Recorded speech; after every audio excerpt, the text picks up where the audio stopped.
Hi, good evening. We will be recalling the NEET 2023 questions from the vascular surgery. There are hardly from 10 to 15 questions probably. Then we would try to recall it with the concepts behind it. I hope this would be useful. At the end of the session, if there are any doubts, definitely you can ask me. Let me start the session.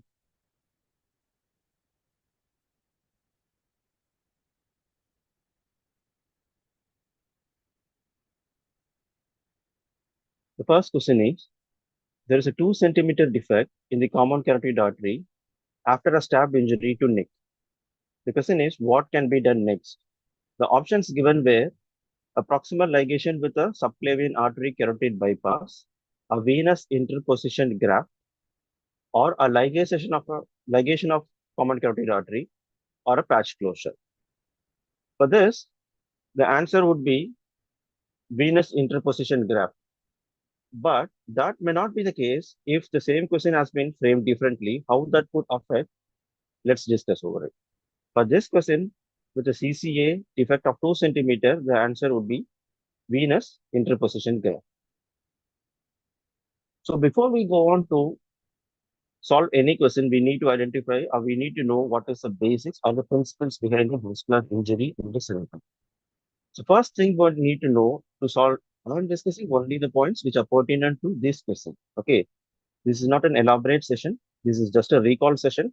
So we're going to discuss only the pertinent points related to solving a similar question. So with that, the principles of vascular injury repair are restoration of inline arterial flow temporarily or definitively is recommended to be prioritized in the management of a limb or an end organ which has a threatening vascular trauma. What do you mean by inline arterial flow? That means, say it may be a limb, or in case it's brain, you need an inline flow. That means you need pulsatile blood flow. Okay, that is what is meant by inline arterial flow. So that can either be achieved temporarily or definitively. That depends upon the patient's physiology. Okay. So the primary definitive repair is always preferred over a temporary solutions. But provided the patient is stable enough to undergo a longer procedure or a definitive repair, and also the injury pattern permits us to do a primary repair. If that's not possible, then sometimes we may have to go ahead with a preparation to provide vascularity to the end organ. And later date, when the patient is stabilized or we have more armamentarium to achieve the primary repair, you go over and do a definitive repair. So that is one of those principles. The next principle is it's a short interposition graft over an extensive reconstructions. We all know all these trauma patients would have some amount of or even blood loss. So their physiological reserve is poor. So the longer surgeries have a poorer outcome. So you need to get the best results in a shortest possible time. That would be our goal. In that case, so you need to give a short interposition grafts over an extensive reconstruction whenever possible. Okay. So having said that, let's come to what would be the choice of the graft. When it comes to the choice of the graft, a synthetic interposition graft may be considered for an emergency definitive repair. Because obviously, if you have to repair it with a vein, you need to harvest the vein. Certain. It may be a great saphenous vein, or it may be a jugular vein, or it may be an atrial vein, but it just takes some amount of time to harvest the vein. That is one significant factor. Okay. And also, the vein and the arterial size mismatch is another factor which needs to be considered.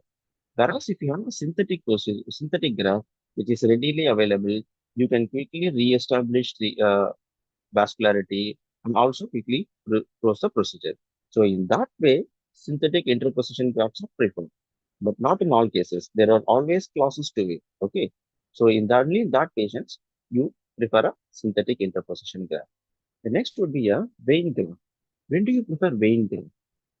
Vein grafts are preferred when you need a longer bypass sequence.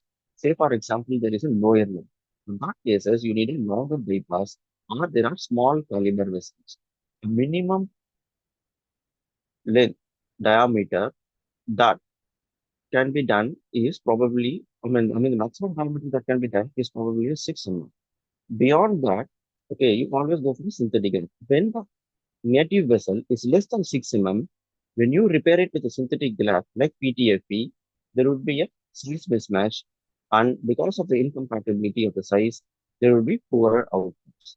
So when you have a small caliber or a longer bypass, we always prefer vein as the graft. So that is about the general principles.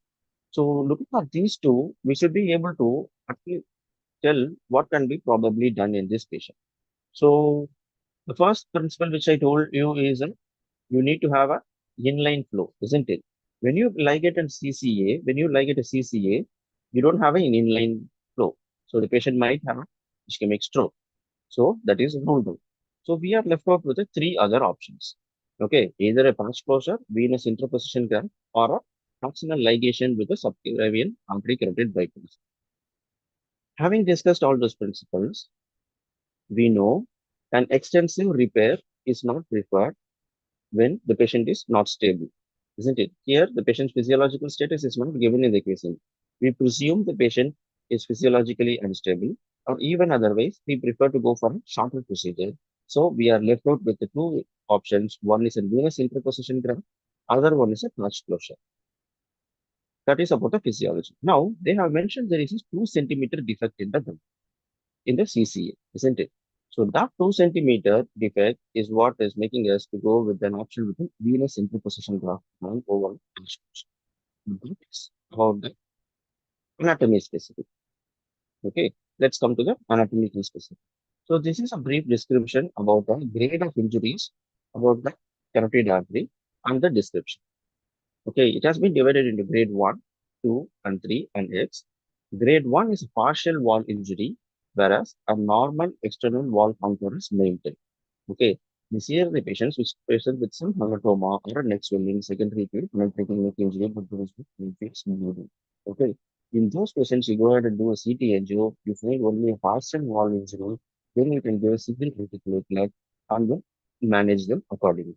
Okay, whereas if there is a complete wall injury, which will be visible as an abnormal external wall contour in CT angiogram, or there is a contained bleeding in the next space, then you opt for an urgent open repair or stent graft. The stent graft is basically nothing but an endovascular procedure. Okay, it's an endovascular procedure. If that is not feasible, we go ahead and do an urgent open repair. Okay, that depends upon many other factors. The next would be a complete wall injury with uncontained hemorrhage, which is the case in our patient. Okay, in the casing event. So in the case of a complete wall injury with an uncontained hemorrhage, there is no flow of endovascular. We have to go ahead and do a emergency open surgical repair. Okay, the next would be an occlusion. Sometimes if there is a penetrating injury which has not breached the wall, the patient might present with an occlusion. That depends upon the case-to-case basis, whether we need to reconstruct, do an antithrombotic or antiplatelet therapy. Having said that, now the reconstruction of the is preferred over the ligation in CCA and ICA injury. Okay. Now coming on to the techniques of the arterial repair. I had told you it's in the question it is being given as a 2 centimeter. So when there is a tissues with injuries with a minimal tissue loss, there is a lateral suture repair can be done, or you can do it with a patch closure. Whereas if the arterial defects are between 1 to 2 centimeter, you do an end-to-end anastomosis after mobilization. Okay, why do we have to mobilize? Because there is a 1 to 2 centimeter defect. The anastomosis shouldn't be under tension, so you mobilize it and then you go on an anastomosis. When that is not possible, you go ahead and do an interposition graft when end-to-end anastomosis cannot be done. Okay. So here didn't have an option of a primary repair.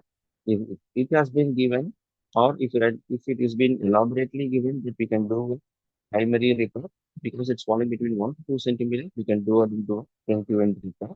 But because it is given as an interposition graft, so we will go with interposition graft as an option.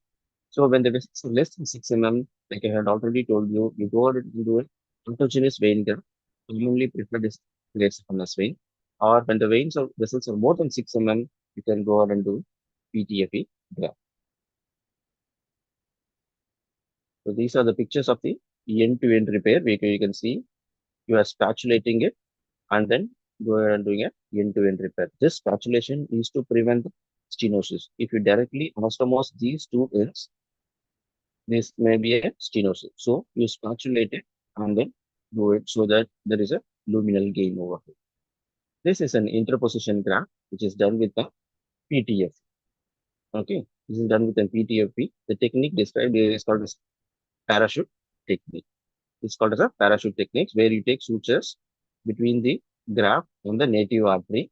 And once you are taken from the graft and the native artery, you slowly bring closer. So basically, you are parachuting the graft to the native artery. I hope our concepts are clear about this question. We'll move on to the next question. The next question is, a young girl with the fingers have come with turned blue on exposure to cold.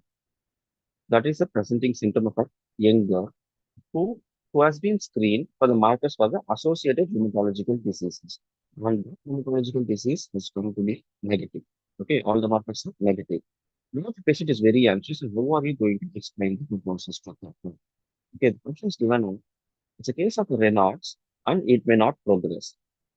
The second option is it may worsen, leading into cutting of fingers. Basically, it may end up with a finger amputation. Or you are not sure, you need a CT angiogram to evaluate the disease further. The next option is will cause systemic illnesses. These are the four options given here. Okay.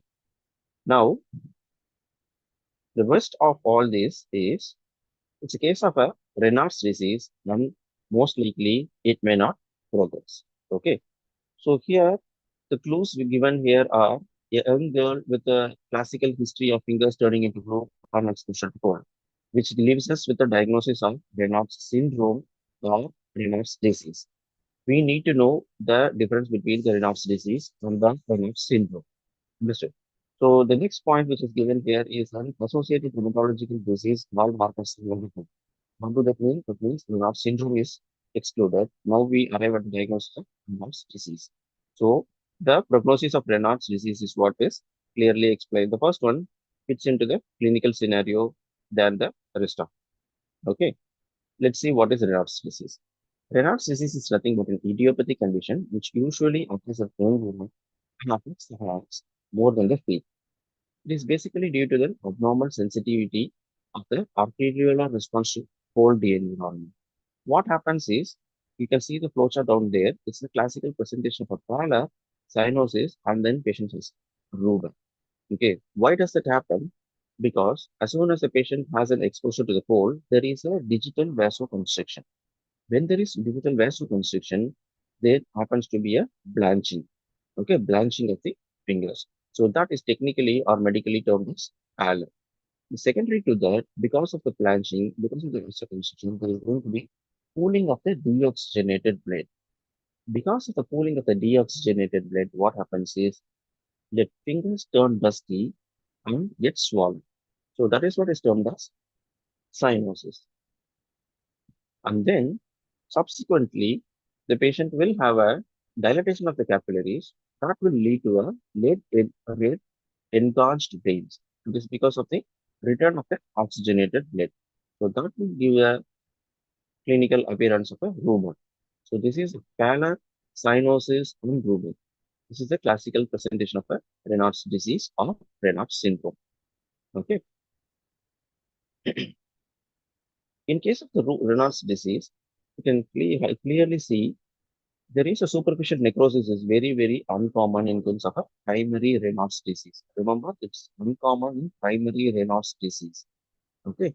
So the treatment of Raynaud's disease consists of the protection from the cold, avoidance of the pill from nail bed infection, calcium antagonists like nifedipine may also have a heated electrical gloves which can be used in the winters. Sympactoltv has a limited role. It has an ineffective and it's also short-lived. Okay, these are the features of the Raynaud's disease. Let's see what are the features of the Raynaud's syndrome. Raynaud's syndrome is nothing but same clinical characteristics, similar clinical picture, but it is not an idiopathic condition, but is actually a peripheral arterial manifestation of a collagen vascular disease, most commonly SLE or rheumatoid arthritis. Okay. When that's the case, the clinical syndrome would be much more aggressive. Okay. It may not be just a discoloration. Okay. The clinical pictures may be much more aggressive.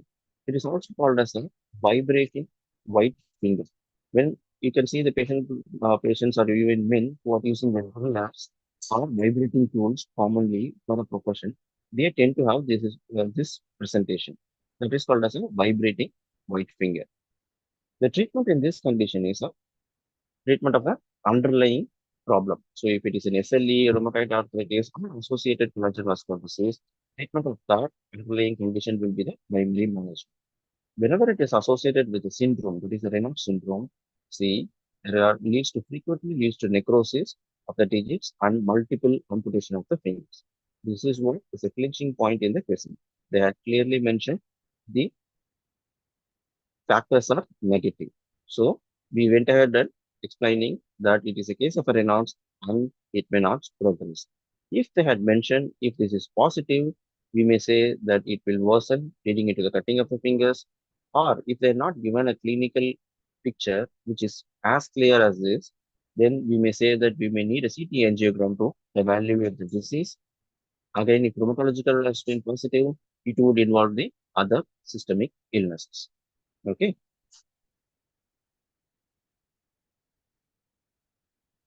The treatment remains the same. Treatment of the primary disorder. Sympathectomy yields disappointing results, but in this case, in case of the Raynaud syndrome, it is not common.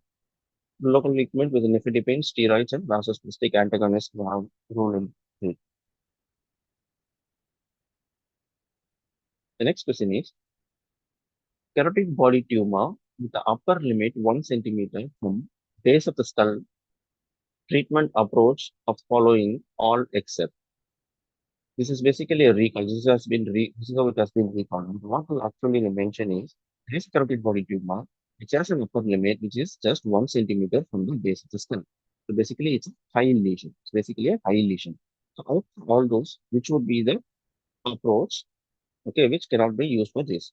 So the options given are mandibular subluxation, mandibulotomy, angioembolization followed by excision, and resection of styloid process. The answer is angioembolization followed by excision. If you go through the carotid body tumor resection, these are the maneuvers required for the exposure of the high carotid lesions. Okay, high carotid lesions, which means which are closer to the base of the skin. If it is at the C7, C6 level, we may be able to get away with the conventional incisions used for the carotid surgeries. When it is high, we may need to do more maneuvers to get an upper limit of it. So what are those things? The first is a nasotracheal intubation. When you do a nasotracheal intubation, the mouth is closed. When you do an endotracheal intubation, the mouth is open, isn't it? So when the jaw is closed, you get a achieve more 1 to 1.5 centimeter distance. Okay, that is one thing. The next is the intraoperatively, you can do the division of the diagnostic. Even that is not possible, still you're not able to get above that. Then you can go and do resection of this resection styloid process. The next thing that can be done is an anterior subluxation of the mandible. Okay, anterior subluxation of the mandible. Even that is not possible, still you're not able to get. The next option will be left would be the mandibulotomy over the vertical ramus of the mandible. Okay, the last two, anterior subluxation of the mandible and mandibulotomy over the vertical ramus, needs a preoperative planning so that you involve the dental or the oromaxillopoema surgeons so that they will be able to do these two procedures while we go ahead and do canopy dissection. If you see the third option, which is an angioembolization followed by excision, that is not used in case of an high carotid lesions. That is used when it is actually encasing the carotid artery. Okay, when is it used? So with that, we'll discuss what is called as a sampling classification. The sampling classification has three types. Okay, you can see from the images, type 1, 2, and 3. If you see the third image, even the second image, in the third image, the tumor completely encases the artery. Okay, it is sitting at an bifurcation. It is completely encasing the internal carotid and the external carotid. Also, in the type 2, to some extent, it is encasing, but it isn't completely encasing. Whereas in type 1, it is free of the both internal carotid and external carotid. So whenever it is completely encased, when you know there is going to be a blood loss or the dissection is difficult, then we go ahead and do what is called as an angioembolization. Okay, you preoperatively by endovascular method, go ahead and embolize the carotid body. So you devascularize it within 48 hours. You go ahead and operate it. Okay, so that way you avoid the injury to the artery or even the blood loss. So that is used in commonly used in stage 3. Some people also use in stage 2 too. Okay, I hope that is clear. That is used for the blood loss or the dissection, whereas the other manuals given in the questions are for fine lesions. The next question is, a diabetic patient presented with an ulcer. On examination, his ankle pressure ABPA was more than 1.3 and TCPO2 is less than 26. Okay, TCPO2 is less than 26. There was a palpable popliteal and femoral pulses, but they couldn't feel the pedal pulse, maybe the anterior tibial and the posterior tibial outcome. So the last pulse will pass completely. So how would you proceed with this patient? The options given to us were CT angiogram, DSA with angioplasty, toe amputation, conservative management. Okay.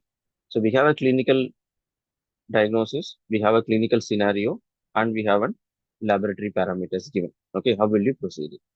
You see, go through these options. The answer for this question is the DSA with angioplasty. How do we solve this? Okay. How do we solve this? Let's see how to solve this with the concepts. The first thing is the patient has come with an ulcer, isn't it? You can see there is an ulcer, patients presented with an ulcer. We have an ABF 1.3 and TCPO2 of 26. Okay, and absent tibial and pedal pulses. So we have four information in the question. So let's see how we can use this. So we have a clinical suspicion of a critical limb ischemia. Why? Because patient has a tissue loss. Because the patient is having a tissue loss. So you do a complete physical examination. They have done a physical examination. What they found? They found there is an absent pulse beyond the popliteal. So they have done an ankle pressure, isn't it? ABI and Doppler waveforms.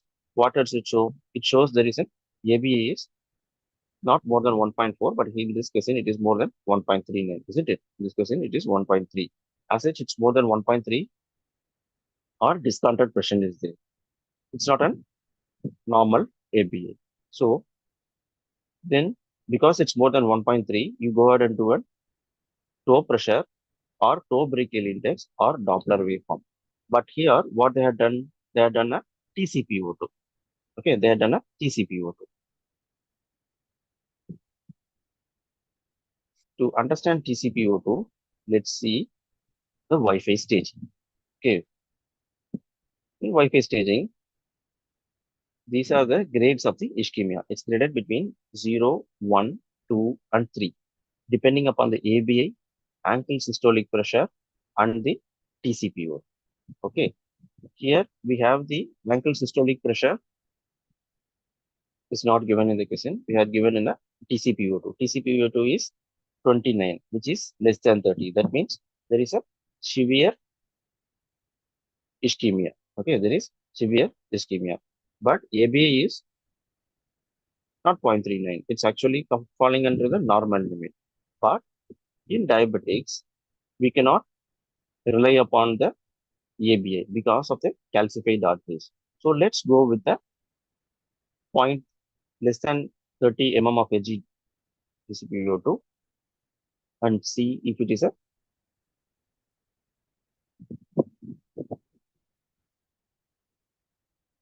critical limb ischemia. Because the lab parameters are saying is that it's a critical limb ischemia. We have to stage the disease and proceed with it. Okay. Now again, let's see what is given. It's given a CT angio, toe amputation, and conservative management. At this stage, we will be able to exclude two factors. One, we cannot conservatively manage the patient. Why? Because it's a critical limb ischemia, PCPO2 is made.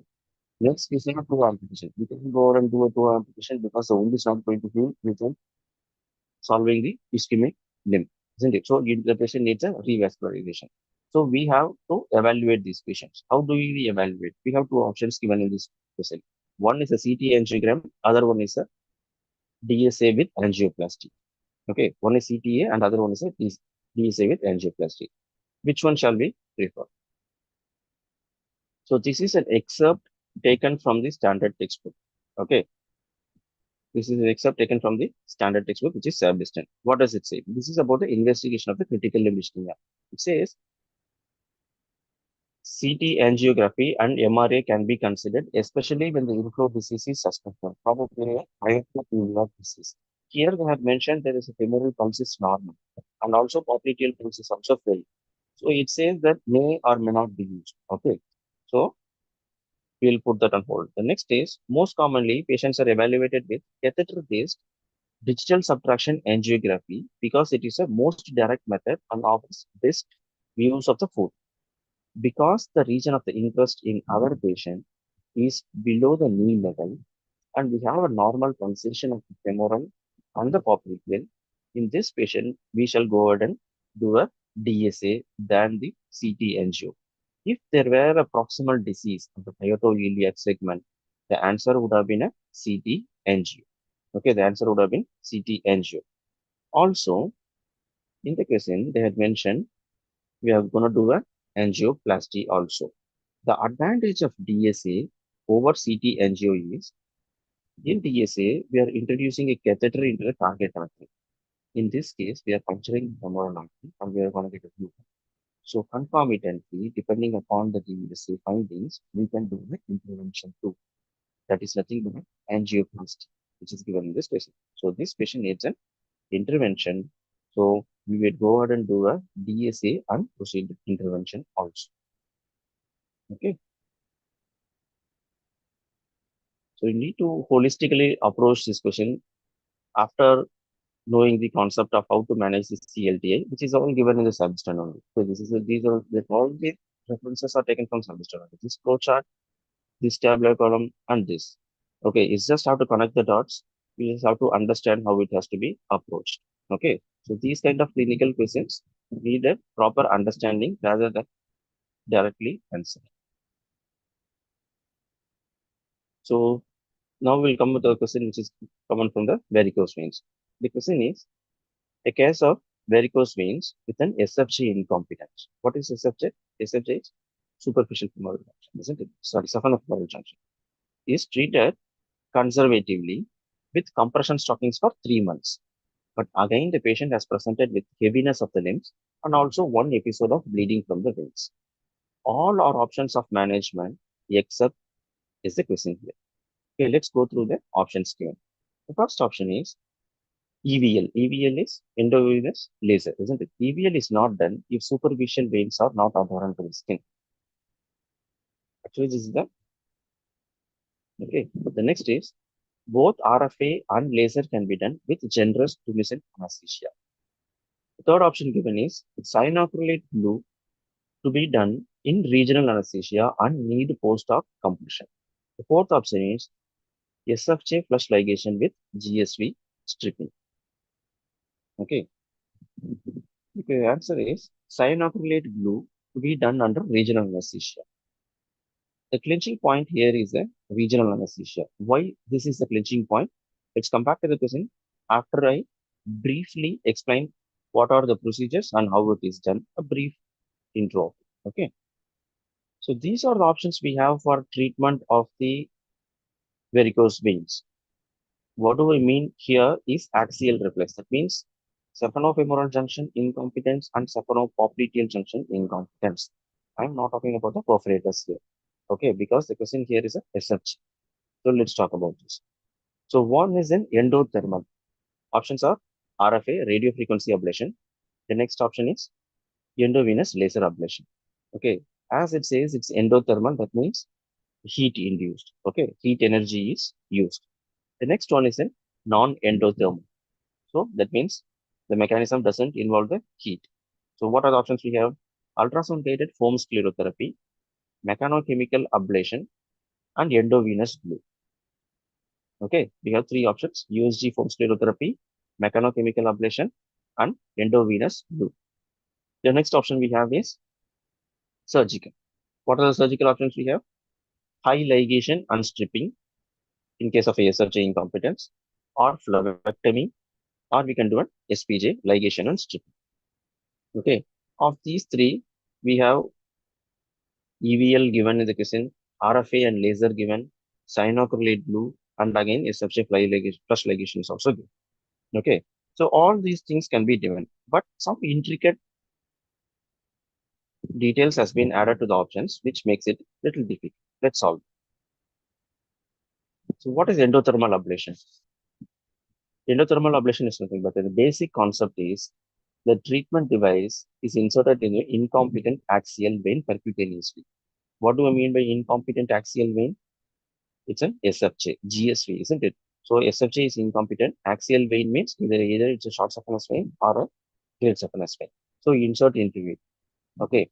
And then the vein is surrounded by a tumescent local anesthetic solution. Why do you need to surround it? Because it's a thermal. So you will have a heat dissipation. The surrounding structures can get injured because of the heat dissipation. To avoid that and also to have an anesthetic effect, you use tumescent anesthesia.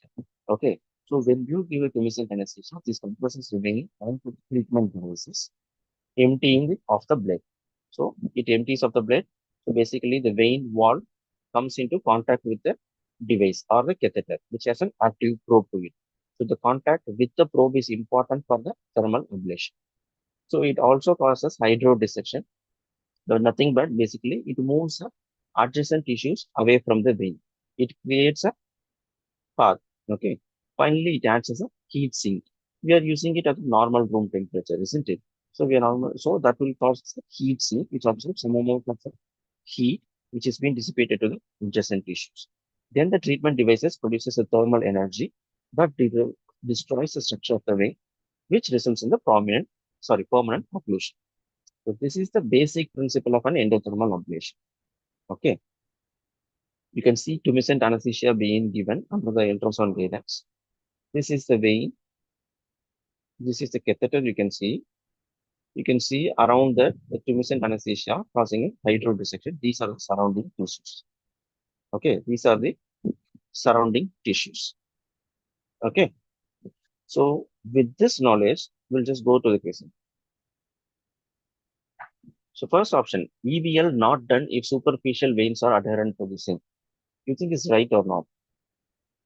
Yes, it's right. We cannot do it if the superficial veins are adherent to the sink. What will happen? Because it's a thermal procedure, we won't be able to inject the tumescent. Okay, the vein is going to be adherent to the skin, so patient will develop skin wounds. Okay, in that case, we won't be able to do a thermal procedure. So that is a correct statement. The next statement is both RFA and laser can be done with generous tumescent anesthesia. That is one of the basic principles, isn't it? Some people do it under a regional anesthesia like spinal. Or you can also do it under the generous tumescent anesthesia, protecting the surrounding structures. The first two options are ruled out. Okay. So next, talk about the cyanoacrylate glue. What is cyanoacrylate glue? Cyanoacrylate glue is nothing but a non-thermal method. So there is no heat generated. Okay, so there is no heat generated. So if there is no heat, we don't need to give tumescent. Why do you need to give tumescent? It's not going to cause any heat dissipation, isn't it? So it's a non-thermal, non-tumescent technique. Okay, it's a non-thermal, non-tumescent technique. So in that case, what we use is a cyanoacrylate adhesive. It is nothing but a glue kind of a thing. Okay, it's nothing but a glue which is made of cyanoacrylate. Okay, you can see in the image that is the catheter. Okay, and there is a small vial and a needle you can see in the image. That is the glue. So you insert the glue through the catheter close to the SFJ junction. Okay, and basically occlude the GSV. Okay, occlude the GSV. And the vein is compressed and the sealing lumen is closed.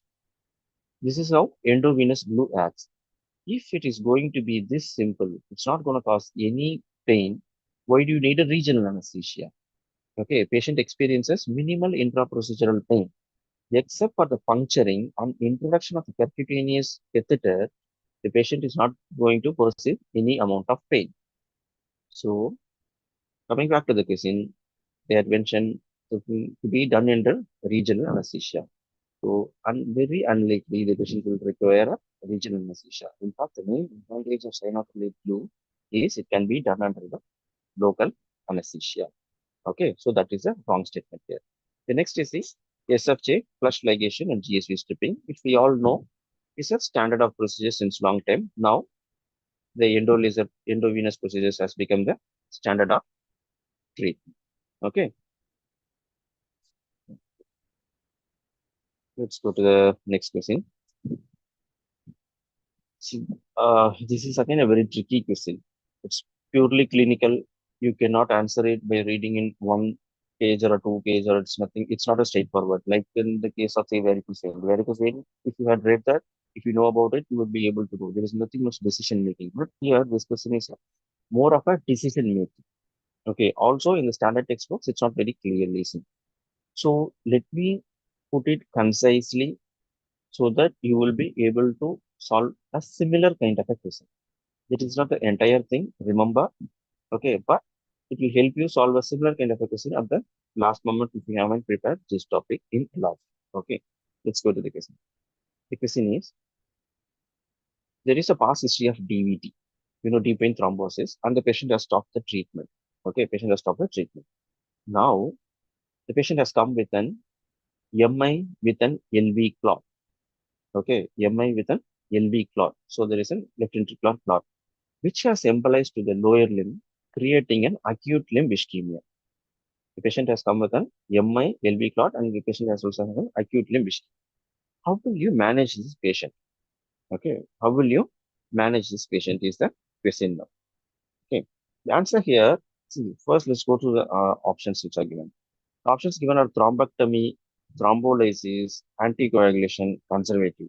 Of course, conservative is not an option here. We have to intervene in some form of medical or a surgical management. We have three options left out with us. One is thrombolysis, thrombectomy, and anticoagulation.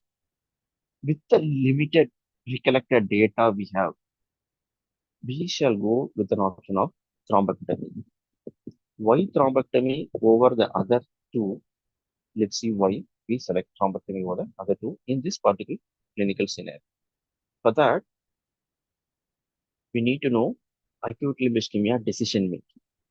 If we have to know the decision making, we need to know the what are the possible etiologies.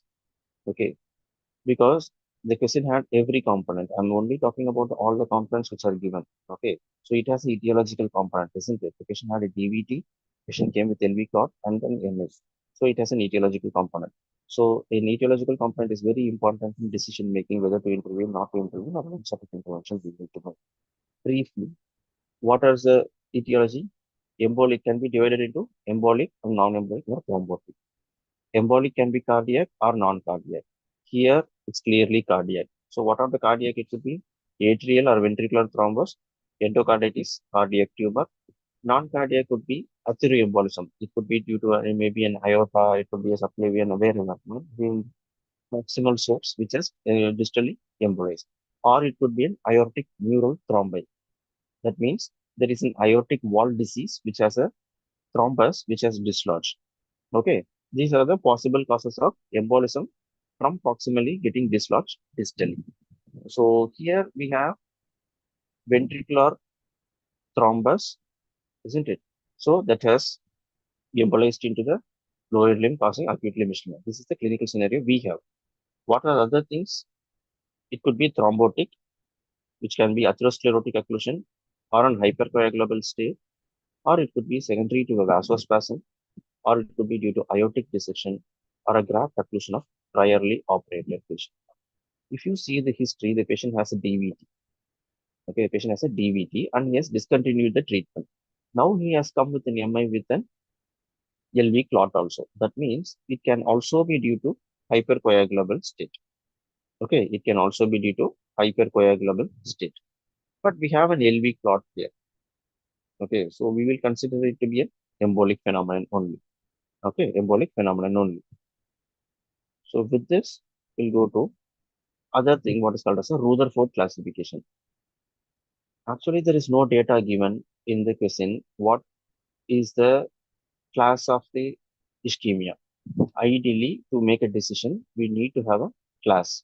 Okay, at what stage the patient has presented. But most often, this would also be given in the question. So I'm briefly telling you what is Rutherford classification knowledge. Okay, it is divided into class 1, 2A, 2B, and 3. Okay, in class 1, there is no immediate threat to the limb. Okay, there is no immediate threat to the limb. Whereas class 2A is called as marginally threatened. Class 2B is immediately threatened. Okay, remember the words marginally threatened and immediately threatened. Class 3 is irreversible ischemia. There is no confusion when it comes to the management for the no immediate threat and class 3 irreversible ischemia. Irreversible ischemia, we will not be able to revascularize the patient. Okay. Whereas in case of no immediate threat, we can have a conservative approach too. But if the patient is presented with a class 2A marginally threatened or immediately threatened, we need intervention. Okay. What sort of an intervention is what is the question now? You can go through the findings here. What happens in class 1 is there is no sensory impairment, there is no motor impairment. Okay, there is no sensory impairment, there is no motor impairment. Patient just presents with an absent pulse. When you have a Doppler, Doppler has both venous and arterial signal present. Okay, when the patient presents with a sensory impairment, which is limited to the toes, or forefoot, but there is no motor impairment. Okay, there is no motor impairment, and when you look for an arterial Doppler, we don't get signal. You put it as class 2A, which is marginally threatened. If the patient presents with sensory impairment along with a mild to moderate motor impairment, which might include the toes and ankle, okay. Along with that, when you examine this patient, you usually have an absent arterial signal. Then you classify the patient into immediately threatened. Okay, then you classify the patient into immediately threatened. Class 3 is profound anesthetic limb. No sensation, no motor movement, it is paralytic and there is rigor and there is no arterial signal. So this is the Rutherford classification. With this two, let's go back to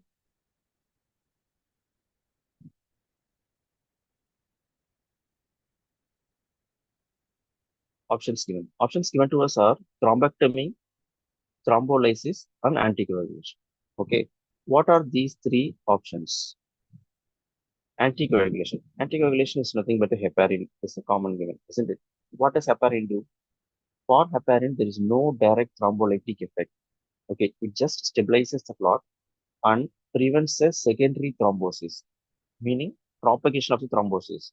Imagine if it is involving only the knee, it is not propagating above. That is the role of the heparin. So where it can be used? It can be used in the stable class 1, where there is no threatening to the limb at all, isn't it? So there you can stabilize the limb and look for a re-intervention at a later date. Or it can be used in a class 3 when the patient is anyways going to get amputated, but meanwhile, giving heparin will avoid a propagation of the thrombus. So these are the two indications of heparin. Only in, as in heparin is given even if you do other things. But when are you going to do only heparin but not going to do anything else? Okay, in that scenario is only class 1 and class 3. Okay, that is class 1 and class 3. So they have not mentioned about the Rutherford category here. They have mentioned only about acute limb ischemia. So we perceive it's a critical limb ischemia. Okay, we presume it's a critical limb ischemia. Also, there is an LV clot there. Okay, mere heparinization is not gonna help this patient. So we didn't go for the anticoagulation in this patient. The next is the thrombectomy. Okay, this is a classical image of a thrombectomy. You can see the profunda femoris, femoral common femoral artery. We are introducing the Fogarty catheter through the femoral artery and then doing a embolectomy. Okay. or also called as thrombectomy. This is what we had chosen, or this is the answer to this question. Okay. So what is the advantage of it? It is mechanical and removes all the thrombus. Okay, it is mechanical and it immediately revascularizes the limb. Here we clearly know the source is heart. So it is an embolus. Whenever we know the source is heart or it's going an embolus, okay, the best treatment would be to removal of the thrombus. Again, if it were to be class 1 or class 3, we won't. If it has to be class 2A or 2B, we would include it. Okay, that is why I said this is not given in the question, but you need to put it in the mind because our intention is not to solve this question. Our intention is to learn the concept and solve a question which has been given in a similar note. Okay, so that case we will do a thrombectomy. Okay, we'll do a thrombectomy. The next option is thrombolysis. What is thrombolysis? Thrombolysis is nothing but a usage of the thrombolytic agents. What are the commonly used? Altiplase and retiplase. Two ways we can use. One is catheter based, other one is a systemic. Okay, system is unlikely these days which we used here. Most often when it's acute chemistry, it's always catheter based. Okay, so what we do is like a catheter inserted into the limb, which is involved into the material through infusion from thrombolytic agent. But the problem here in this patient is having an LV clot also. Okay, the patient is having an LV clot also. And in the options, they are not clearly mentioned whether it is catheter based or systemic. So if it is generally mentioned as thrombolysis, there is always a risk of embolic shock. This embolic agent, thrombolytic agent, is not only going to dissolve the clot which is in the limb, it is also going to dissolve the clot which is there in the heart also. Okay, because it is in the left ventricle, it can get dissolved and it can throw up showers into the other parts of the body, probably into the brain also. Okay, or mesenteric ischemia also. So because of that complication, we are not opting for the thrombolysis in this clinical scenario. Okay. The next option, which is not given, is just for your knowledge, is endovascular. If endovascular is given, there are many other things like catheter-based thrombectomy, which is actually given in the because it's not given in the question, I'm not discussing this. But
With this, we'll come to the end of the last question. It would be the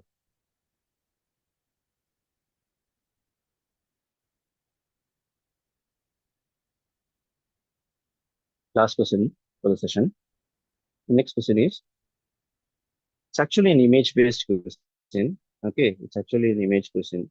So the true statement with regards to the above picture is, okay, before we go on to read the options, just to I try to identify what the image is given. Okay, the image shows there is an in this laparotomy, then you can see a synthetic material over here. You can see one common limb and one limb going down there and another limb going down there. Okay, so what it could be? It could be an aorto bifemoral. Okay, it could be an aorto bifemoral or biiliac. We don't know yet because we don't know. Right, so we will presume it's a aorto biiliac and bifemoral bypass intraoperative picture. So the true statement with regards to the above picture is the questions asked. Heparin is given after clamping the aorta. The ribs are joined anterior to ureter. Transverse abdominal incision preferred over the vertical incision. Peritoneal covering of the graft is needed. The true statement in this question is peritoneal covering of the graft is needed. Okay, peritoneal covering of the graft is needed. So this is basically about the procedure of the iotobiofemoral. We'll quickly run through what are the commonly done procedures. First, commonly done steps. First is the optimal inflow is the most important thing. Okay, so where do you take the inflow? What do you mean by inflow? Inflow is basically the proximal anastomosis where you are getting taking bite into. Okay, that is the optimal inflow. The optimal inflow site is always just inferior to the renals. Okay, it's always just inferior to the renals. Beyond that, the aorta closer to the bifurcation is most often diseased. Okay, so we always try to take as close to the renals as possible, but not involving the renals into the brain. That is the first point. This next point is the what is a graph that can be used. In the image, they have shown Dacron graph.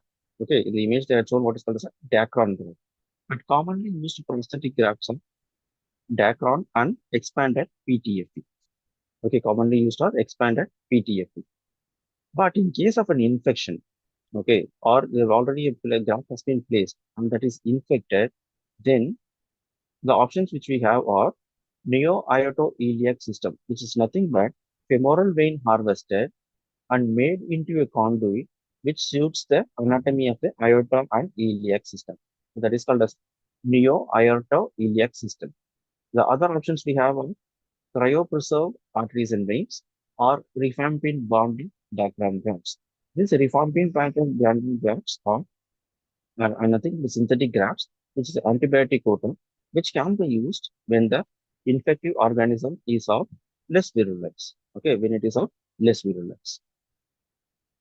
So what is the procedure? The procedure is dissection always landing zone or outflow.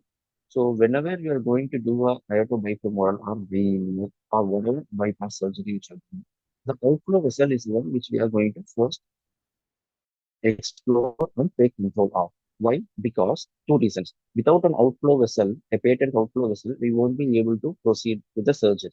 That is one thing.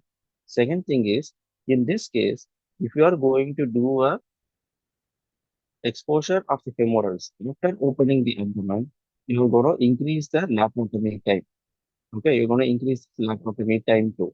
So it is again detrimental to the patient. So for those reasons, you always improve and take control of the distal vessels first and then proceed with the proximal. So here, bilateral groin is open, take control of the femoral arteries, and then you go on and do midline laparotomy. The midline laparotomy is preferred over a transverse incision. Why? Because there will be multiple collaterals in case of an iotoiliac occlusion. At the end of the presentation, I will show you this. Okay, so in case of an iotoiliac occlusion, you prefer a midline incision. Whereas if it is for the surgery, if the indication is aneurysm, you can either ways, you can go a midline or transverse, that depends upon the various other factors. Okay, but in case of an iotoiliac occlusion, you avoid transverse incision. Okay, take that in mind. The next is a infrarenal aortic control. Okay, next is intrarenal aortic control. The next is a tunneling, which is done posterior to the ureter. Okay, the tunneling is done posterior to the ureter. In this question, you can see they are given tunneling anterior to the ureter. Okay, in transverse incision. So that is why these two options are wrong. So we're getting posterior to the ureter. Next is a graft selection. The graft selection depends upon the size of the proximal aorta and the distal landing zone. The next is the systemic heparinization. It's always in the principle of vascular surgery, you have to systemically heparinize the patient before clamping the vessel, okay, to avoid thrombosis. But in the question, it has been given as after clamping the aorta, you will give heparinization. That's wrong. In any procedure in vascular surgery, whenever you are doing an occlusive surgery, you will have to systemically heparinize the patient, wait for 3 minutes, and then you clamp the artery which you are going to repair. Okay, so you do a systemic heparinization, then clamping of the aorta, then you do an aortotomy, then you do an aortotomy, do a thromboendarterectomy, and then do a proximal anastomosis. The proximal anastomosis can be either end to end or end to side. The proximal anastomosis can be either end to end or end to side. It has each one has its own positives and negatives, which is not necessary to be discussed to solve this question. So I'm just telling you the steps of it. The next is the tunneling. The tunneling has to be posterior to the ureter. Okay, there are two limbs, isn't it? There is a common limb, which is a fistula aorta. We have two limbs, one for each limb. So that has to be tunneled posterior to the ureter. Then you do a distal anastomosis. Finally, you will have to cover the graft with the peritoneum. Why do you have to cover the graft with the peritoneum? Because aortic pulsations are so strong and the patient is going to live with that. Okay, when it is directly exposed to the bowel, or intra-abdominal intraperitoneal contents, it can erode into it and patient might develop what is called as an aortoenteric fistula.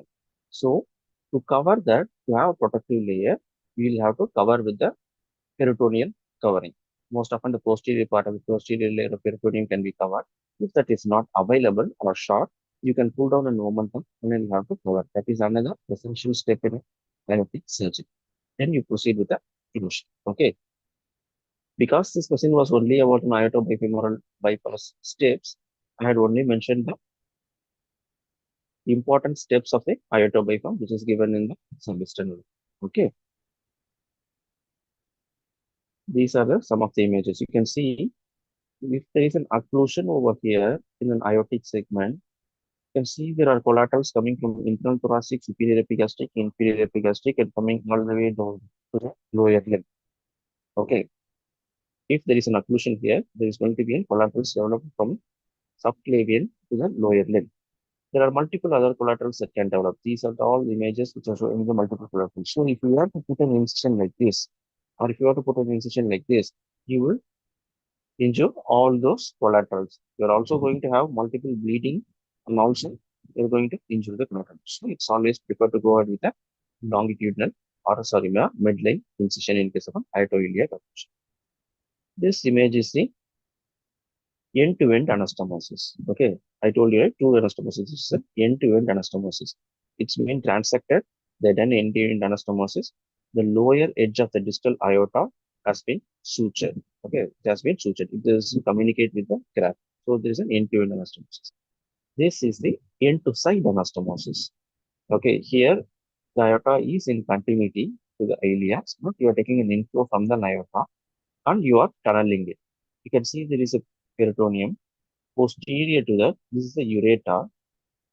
So posterior to the ureter, you are tunneling. Okay, this is the image of tunnel. Okay, so with this will end this session. These were the questions that has been asked in the previous year 2023 recalls. Okay, so some of the questions has been straightforward, which has been taken from daily, like in varicose vein and few others. But most of the questions has been either image based or it is more of a clinical scenario which you will have to know the concept and then apply to solve it. So that's most of the specific questions in the past years has been. Okay. So I think we'll end this session.